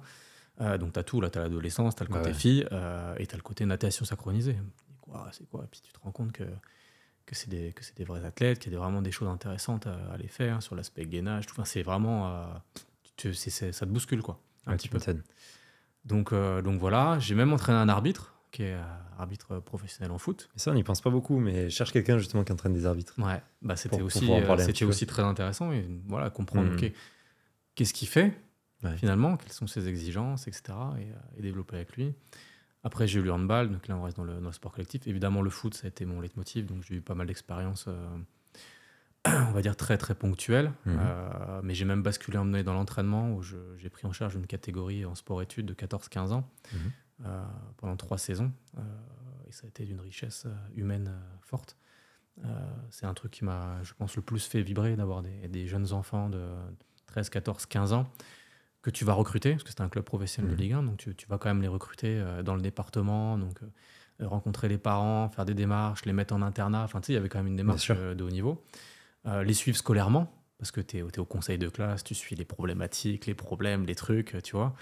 Le développement, à un âge où tu es dans l'adolescence et tu as des C'est des périodes éponges. difficiles, des périodes plus grandes, Hmm. et surtout les développer au foot et avoir des beaux tournois. Tu vois, on a joué des Liverpool, des Marseille, enfin, des trucs très, très sympas, quoi. Et ça, c'était une expérience très, très enrichissante. Et voilà, un peu sur l'ensemble des disciplines, j'en ai peut-être oublié une ou deux. Mais, Ouais. Et qu'est-ce qui t'a permis justement de jongler d'une discipline à l'autre? Parce qu'on voit, il y a un petit peu, on va dire, deux tendances dans la préparation physique. Mm. Il y a ceux qui te disent non, il faut être spécialiste de la Ouais. discipline parce que sinon t'es une merde, Mhm. clairement. Et ceux qui te disent bah non, en fait, quand tu comprends certaines choses, tu peux entraîner toutes les disciplines. Mm. Donc toi, j'imagine que tu as la deuxième Ouais, version. je vais pas te dire que je suis une merde. Et puis, bon, heureusement, le parcours fait que tu montres que tu peux le faire, parce Sûr. qu'aujourd'hui, enfin, je pense pas qu'il y ait de plaintes me concernant.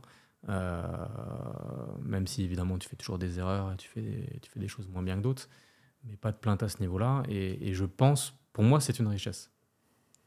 Pour moi, c'est une richesse. Je pense que ça m'a apporté énormément dans la gestion des charges, Mhm. dans découvrir aussi une manière de fonctionner différente, d'autres mentalités, aller plus loin dans certaines disciplines. Enfin, je veux dire, par exemple, je viens du foot, la dominante aérobie, elle est prédominante.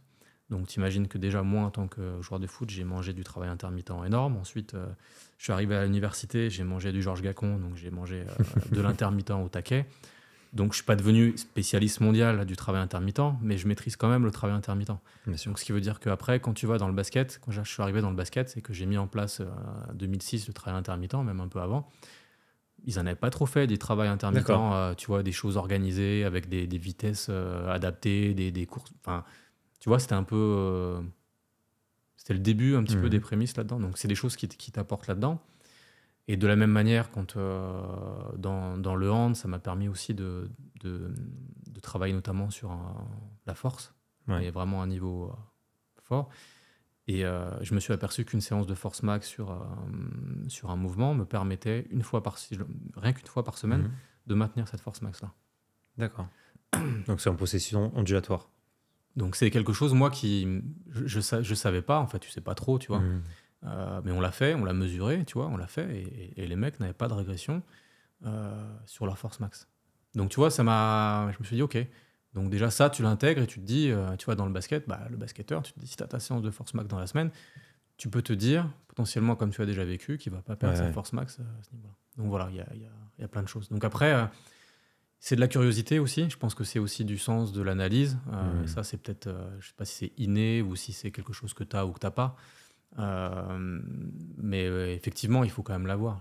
Je suis pas un génie, mais je pense qu'effectivement, c'est peut-être pas, tout le monde n'est peut-être pas capable d'être en immersion dans toutes les activités, d'arriver à collaborer en plus avec tous les staffs sans être spécialiste de l'activité, parce que c'est aussi ça la clé. Hein. Ouais. Et aussi avoir la logique de l'activité et comprendre les besoins des joueurs. Je pense pas que tout le monde soit capable de le faire, mais moi, voilà, avec de la curiosité, évidemment de la lecture, comme tout le monde, tu fais de la revue de biblio, tu lis des articles, tu bookines, tu rencontres, tu observes et tu regardes. Bon, moi, ma vie, c'est le sport, donc je regarde. Voilà, je pense que tu développes un sens de l'analyse et de la réflexion important. Ouais, j'aime bien le mot analyse, parce que souvent, on a l'impression, quand on n'est pas expert de la discipline, que quelqu'un qui va basculer d'un côté à l'autre, il va tâtonner, il va tester sans avoir lu, sans avoir regardé. Mais en fait, non, il y a un énorme travail d'analyse et de compréhension de la discipline en amont, quoi. Ouais, clairement. C'est ça que tu Et décris. tu sais, ce qui est intéressant, c'est que tu vois, on a pas des collaborations, mais j'ai des échanges évidemment avec beaucoup de collègues dans plein d'activités. Ouais. Et de temps en temps, ils me disent, ouais, est-ce qu'on peut venir passer 2 jours à l'Asvel et regarder? Ouais, bien sûr. Tu vois, moi, j'ai pas le temps d'aller sur leur parce que je joue tout le temps. Bien sûr. Sinon, je le ferais. Mais donc, ils viennent à l'Asvel, ils observent des entraînements, ils nous voient en séance de préparation physique, on discute. Et ce qui est hyper intéressant, c'est que le mec ne connaît pas l'activité. Il est préparateur physique dans la sienne, à haut niveau, avec énormément de compétences. Et avec le recul qu'il a sur 2 jours, il était là en observant, à chaque fois, il y en a un, il va me sortir un truc et ça va me faire tirer. Je me dis, putain, mais il est pas con, lui. Tu vois, il va avoir une observation qui vient de son milieu, tu vois, et il va en regardant le truc, analyser la chose, il va dire, ah, mais ça, tu vois. Et ça, du coup, c'est lié parce qu'il a un autre niveau d'analyse qui est lié à son activité et qu'il arrive tout de suite à voir le truc et à faire le lien, quoi. Et ça, c'est intéressant. Ouais, c'est vrai que c'est génial. Et moi, tu vois, je me tue à dire que pour être un bon entraîneur, préparateur physique, pour moi, le préparateur physique est un entraîneur. Complètement, je suis d'accord avec toi. Il faut aller se nourrir des autres disciplines. Et c'est ce qui potentiellement, toi, fait ta force aujourd'hui, c'est d'avoir connu toutes ces disciplines, toutes ces contraintes différentes. Ouais. Et du moment où tu as un pépin, ou un grain de sable dans la machine au basket, bah, tu te dis, bah, tiens, en VTT, on avait fait ça, ça avait bien marché. Bah, là, je peux le réutiliser peut-être. Ouais, et puis c'est ouvrir le champ des possibles. Parce que joueurs ou staff, ils te disent des fois, ils sont ancrés dans leur sport, Oui. ils sont dans leur discipline. Ah ben non, c'est pas possible de faire ça. Bah si, c'est possible. Les croyances. Ben ouais, tu vois, les mecs qui faisaient du patinage de vitesse, ils s'entraînaient 3 fois par jour. Ok. Voilà, le matin, ils commençaient à 7h, bam, premier entraînement. Derrière, ils étaient à l'université, ils revenaient à midi, entre midi et deux, ils faisaient une séance. Ils retournaient à l'université et le soir, ils s'entraînaient. Et ils étaient brillants à l'école, brillants à l'université, et brillants en résultats. Ils sont qualifiés pour les Jeux Olympiques. Et ils sont pas morts et ils sont pas blessés. Alors, c'est des forces de la nature, ils sont solides, etc. Mais c'est possible. Donc, quand de temps en temps, tu vois, tu peux avoir une discussion avec un jeune qui est là, qui dit « Ah, c'est dur. Tu vois, on s'entraîne une fois par jour. Moi, je suis fatigué, j'arrive pas. » Non, je t'arrête tout de suite. C'est possible. Ouais. Tu vois. Surtout que physiquement, j'ai pas l'impression que le basket soit le sport le plus complexe et le plus dur finalement qui est. Quand tu regardes par exemple des combattants, des rugbymen. Bien sûr. T'as pas cette dimension combat, etc. Après, tu vas avoir. T'as une dimension quand même qui est nerveuse, qui est. Ouais. Parce que c'est de la très haute intensité, hein, les mecs. Complètement. C'est des avions de chasse dans des tout petits espaces. Donc, tu as de la lecture de jeu, tu as du sprint, tu as du changement de direction. Et tu as de l'adresse et du feeling, quoi. C'est sentir le ballon, c'est très, très impressionnant. Et justement, toute la sphère cognitivo-perceptive, est-ce que c'est quelque chose que tu travailles, que tu mets en place dans tes séances ou pas? J'en mets pas beaucoup parce que c'est pas que j'y crois pas, mais pour moi, ça doit être spécifique. Voilà. Dans le foot, on a beaucoup parlé de prise d'information. Parce qu'il y a eu l'avènement du FC Barcelone, du jeu du Barça en mouvement, etc. Et voir avant de recevoir. Et on s'est ébahi de voir deux petits garçons, Iniesta et Xavi, qui faisaient 1m20, qui n'avaient pas de qualité de force, et qui étaient les meilleurs joueurs du monde et qui éclairaient le jeu. On s'est dit, qu'est-ce qu'ils ont de plus? On les a observés et on voit que la prise d'information, ils voyaient tout avant tout le monde, blablabla, etc. Donc évidemment, c'est une force du FC Barcelone. Donc en fait, tout ça, c'est arrivé après dans les concepts français. Et donc, comment tu améliores la prise d'information? Ça, c'est une grande question. Et pour moi, c'est spécifique. C'est parce que tu as le fait de voir, donc c'est une qualité peut-être technique, en tout cas, d'améliorer ta vision périphérique. Ça, effectivement, tu peux le dissocier, je pense que tu peux l'améliorer, c'est-à-dire d'apprendre à avoir une vision périphérique développée par des choses très dissociées. Tu peux peut-être apprendre et développer le fait d'avoir des mouvements un peu plus rapides et voir des choses comme ça.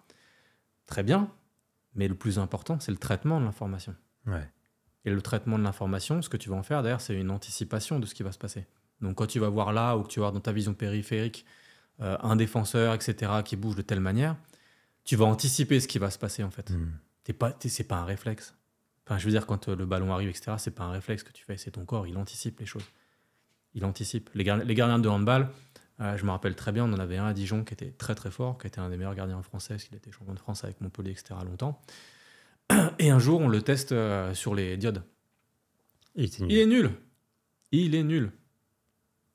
Et il est à fond, hein, il voulait réussir, etc. Il est pas bon. Et le gars, il est trop fort dans les buts au handball. Et tu vas pas me dire que le gardien de but, il te fait pas penser à un mec qui a des réflexes. Enfin, je veux dire, ça va à 2000 à l'heure, etc. Surtout tu vas pas me dire que le gars, il a pas une connaissance supérieure aux autres sur le déplacement, l'armement du bras, etc., sur l'anticipation et son déplacement sur le tir. Donc voilà, pour moi, c'est spécifique. Donc ce travail cognitif, il doit se créer par des jeux pédagogiques, mais dans l'activité. À mon niveau, je vais pas te mentir, j'en fais, pour deux raisons. La première, ça peut être une partie ludique ou une partie éveil, que tout le monde connaît. Et la deuxième, c'est parce que ça peut me permettre aussi d'aller chercher de la motricité incertaine.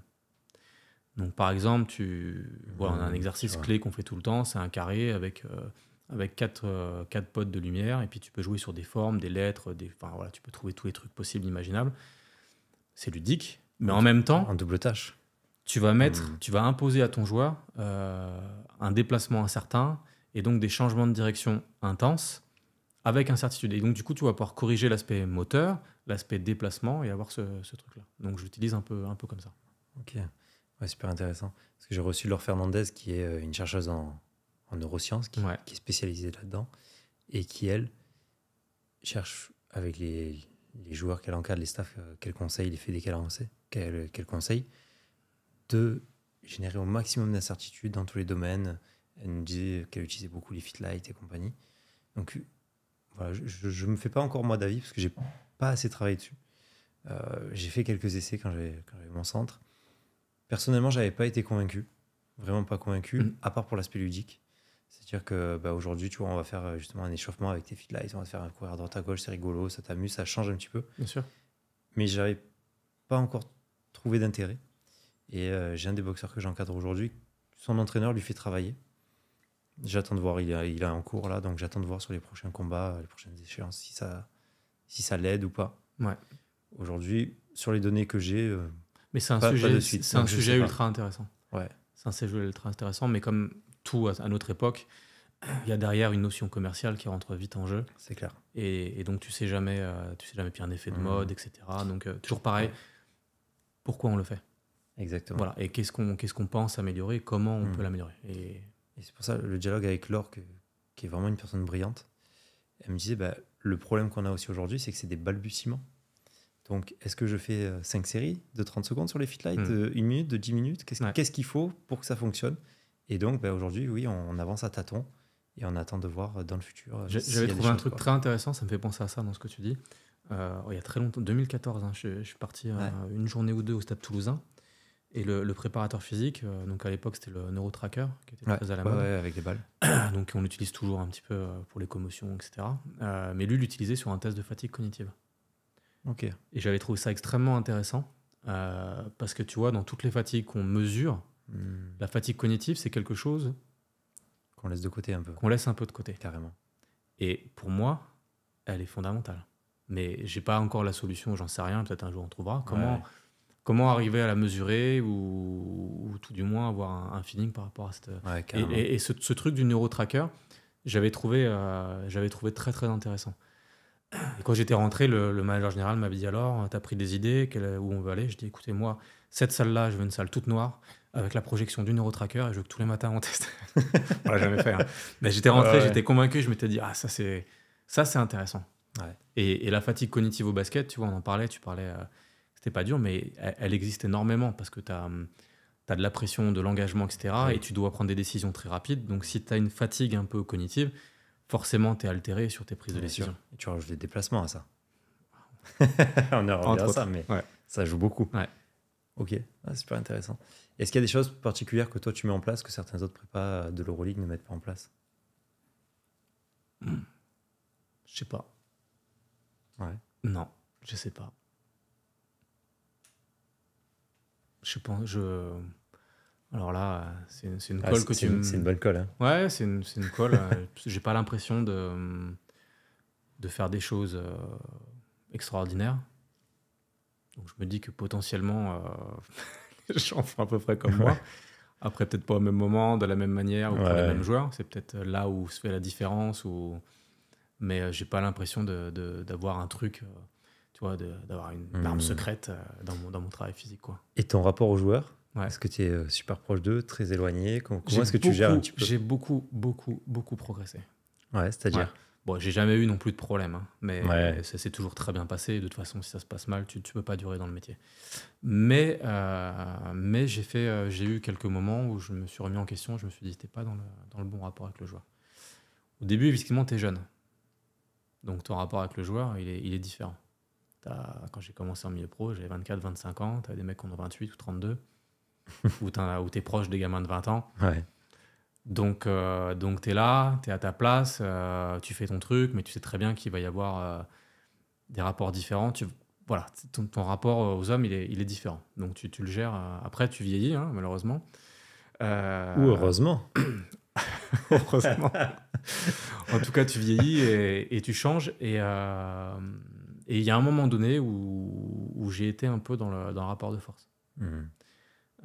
Parce qu'effectivement, il y avait des joueurs qui, pour moi, étaient déviants dans leur façon d'être, dans leur façon de s'entraîner. Et j'ai été au rapport de force. Quand je dis au rapport de force, je suis pas arrivé, je l'ai pas attrapé. De toute façon, je peux pas, ils sont trop costauds. Mais tu vois, j'ai pas, voilà. Je te donnerai des techniques, si tu veux. Merci, ouais, je veux bien. Ça peut m'aider. Mais dans le rapport de force où tu vas frontal et tu dis franchement, tu fais de la merde, ça va pas.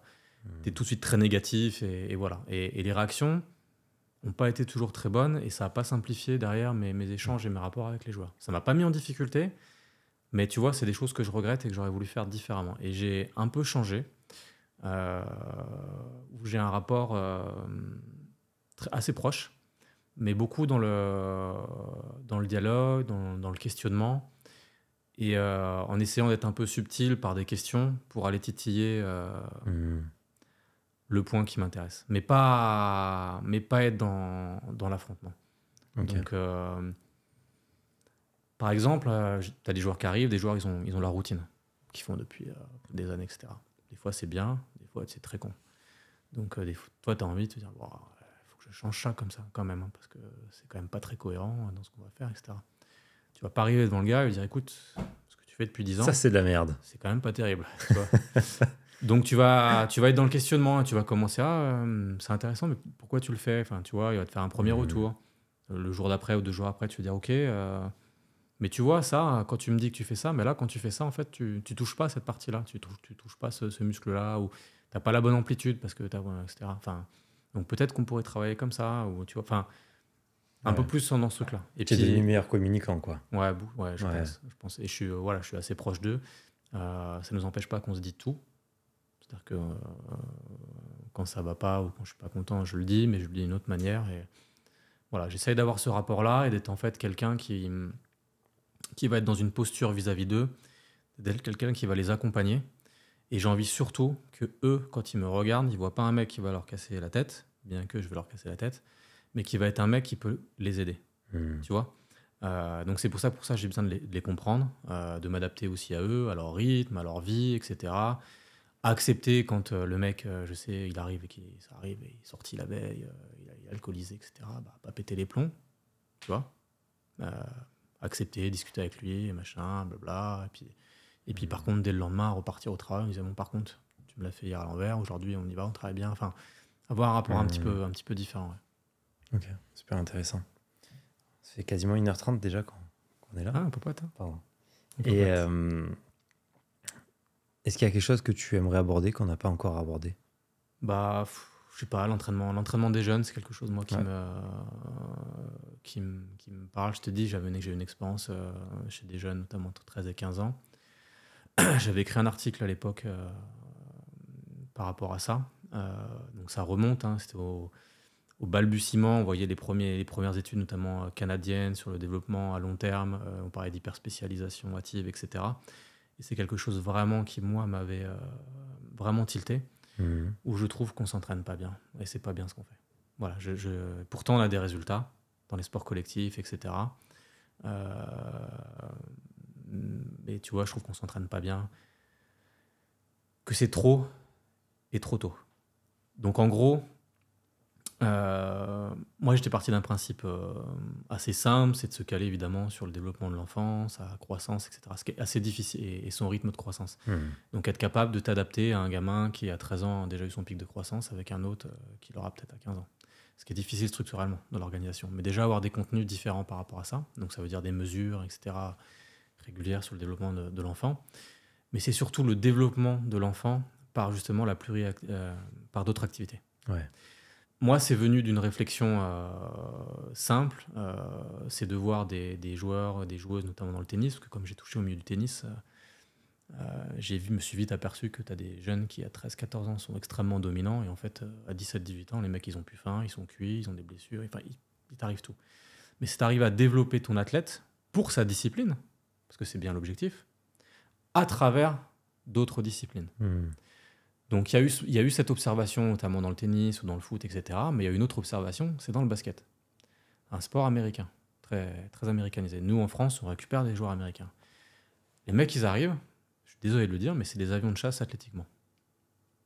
Notamment le changement de direction, la vitesse, le truc. Et tu te dis, pourquoi ? En fait, tu as compris quand tu discutes avec le gars, le mec, il a fait du foot américain. Ouais, ils ont fait de Il tout. a fait ci, il a fait ça, il a fait 2-3 sports jusqu'à 16-17 ans. Jusqu'à 16-17 ans. Il a quand même fini professionnel et fait une carrière européenne de haut niveau, mais il a fait toutes ces disciplines-là. Et ces disciplines-là l'ont amené à développer son changement de direction, etc. Beaucoup mieux que si toi, tu le fais avec tes 2 petits plots et tu lui dis bleu, vert, tu vois ce que je veux dire ? Donc, tu vois, je suis parti de ce postulat et je me suis dit, voilà, comment on peut s'organiser, quelle discipline ? Et j'avais écrit un article par rapport à ça, notamment sur le foot, en donnant des exemples. Et en reprenant notamment, il y a 2 écoles de foot qui l'ont fait très longtemps dans les années 90, c'est l'Ajax Amsterdam et Anderlecht.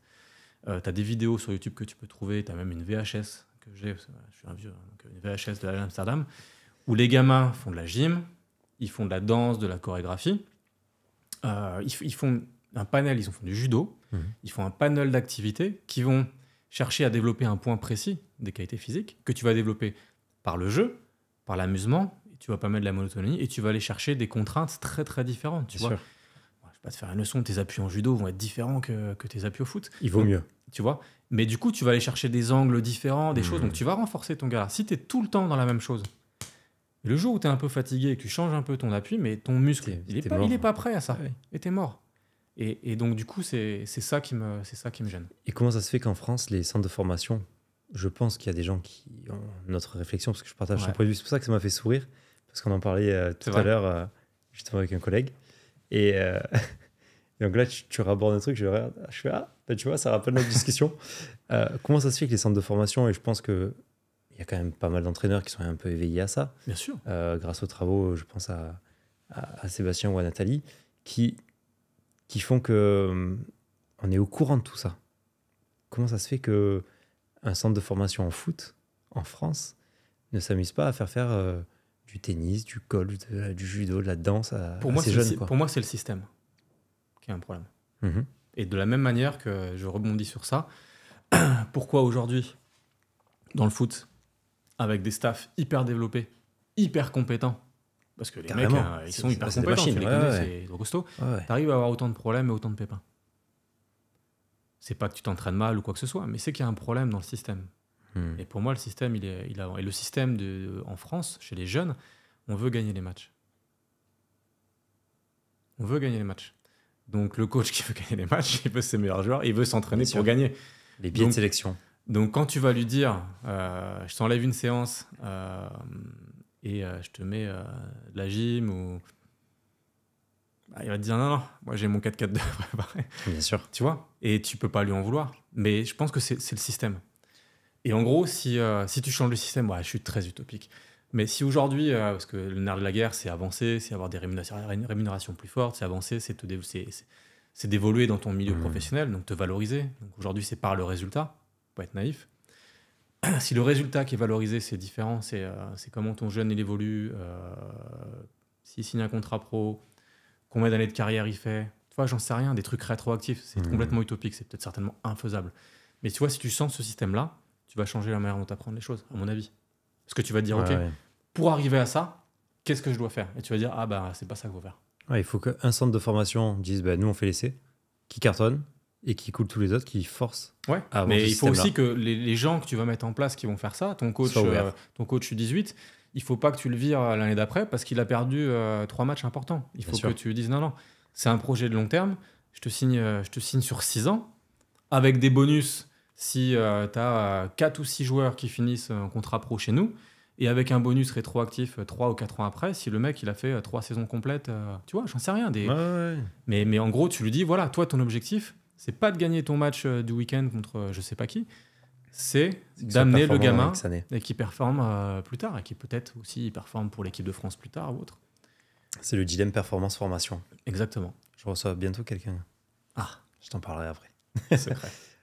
On va passer aux questions de la fin. Ouais. Quel est ton plus grand échec en tant qu'entraîneur ? Ce que tu as considéré comme ton plus grand échec ? Il y en a un qui est difficile pour moi, c'est l'année avec Victor Wembanyama. Elle s'est très bien placée, très bien passée, mais on a été sujet à des blessures, certaines vraiment purement liées à la malchance, comme fracture de doigt, ou une maladie, enfin tu vois des trucs, voilà. Ouais. D'autres peut-être liés aussi au fait qu'il était encore en croissance. Mais pour moi, tu vois, quand on l'a signé, je me suis rendu compte de la chance que j'avais d'entraîner ce gamin-là, de par sa qualité humaine et sa dimension aussi dans l'entraînement. C'est quelqu'un qui est ultra intéressé par l'entraînement. Et donc vraiment, mon challenge, c'était déjà qu'il réussisse. Et je m'étais dit, c'est prendre soin de sa santé. Parce que c'était l'objectif numéro 1, c'était la peur de tout le monde, tu vois. Et même si je ferais certainement des choses différentes maintenant, que je suis pas sûr que ça changerait peut-être des choses, j'en sais rien, tu vois. Mais ça reste quelque chose quand même qui est difficile. Voilà. Alors l'année, c'est pas mal passé, tu vois, on est en bon terme, on se côtoie en équipe de France, tout va bien, il a confiance, j'ai confiance en lui. Mais j'aurais aimé que mon travail avec lui, que la saison qu'on ait passée soit une belle saison et que sa santé ait été bonne à ce moment-là. Ouais. Ça aurait peut-être été une autre histoire aussi pour lui. Et, Parce qu'il a été drafté en NBA ou pas? oui, il a été numéro 1 à la draft, donc le truc inimaginable pour le basket français, sauf qu'à la fin de la saison à Asvel, ça s'est mal passé, en tout cas il n'était pas content de son temps de jeu, et donc il a quitté le club pour un autre club. Et c'est difficile à vivre parce que c'est des projets très humains, tu t'attaches dans ce projet-là, tu as envie de réussir, et ça c'est vrai que c'est quelque chose... il n'y a aucune rancune, rancœur, tu vois, il n'y a pas de... Mais c'est quelque chose qui m'a touché. Ouais. Qu'est-ce qu'un bon préparateur physique pour toi? C'est quelqu'un qui a des compétences humaines qui vont lui permettre de diluer ses grandes compétences théoriques. Et un bon entraîneur? C'est quelqu'un qui est structuré, qui sait où il veut aller et qui connaît extrêmement bien, qui maîtrise bien les leviers de la performance. Super. Est-ce que tu as des formations à conseiller? Pas spécialement.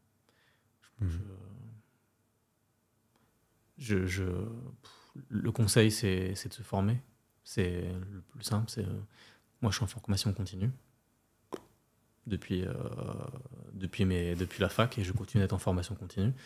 Donc, du mieux que je peux. Donc, par des formations en ligne ou par simplement des thématiques. C'est-à-dire je me pose des thématiques comme le sommeil, et, par exemple, et je vais aller bouquiner sur le sommeil, je vais aller chercher des articles sur le sommeil. Je vais essayer de rentrer en contact avec des spécialistes du sommeil, tu vois, pour échanger. Et au bout de 2 mois de travail ou de réflexion, j'ai ma petite fiche sur le sommeil. Je pense que j'ai progressé sur le domaine, tu vois. Ouais. Mais j'ai rien de spécial à dire, faut aller là ou faut aller là. Je pense qu'il y a des choses intéressantes un petit peu partout. Franchement, aujourd'hui, il y a tellement de formations. Ouais. Ça devient compliqué de faire le tri. Très compliqué. Donc, on va tous choisir en fonction de la proximité ou de la sensibilité à l'intervenant ou du moment, du prix, enfin, tu vois. Ouais. Mais pour moi, le seul truc, c'est d'être en formation continue constante, tout le temps. Ok. Quel livre tu conseillerais? C'est la même chose. Ouais, c'est pas la même chose. Par contre, je conseille aussi de lire autre chose que des livres de préparation physique. Voilà, parce que comme je l'ai dit tout à l'heure, je pense que la dimension humaine est importante. Ouais. Et que aussi la lecture, la culture, elle t'aide aussi à être différent, à voir les choses différemment et à être quelqu'un d'autre. Je te laisse le mot de la fin. Merci, c'était bien, je pense que c'est un bon mot pour finir. Merci. Merci à toi. Merci. J'espère que l'épisode vous aura plu. On se retrouve mercredi prochain pour un nouvel épisode. En attendant, n'hésite pas à le partager et à le liker, ça nous aide énormément. Et n'hésite pas à nous suivre sur les réseaux sociaux et la newsletter pour participer à des futurs événements privés. Salut!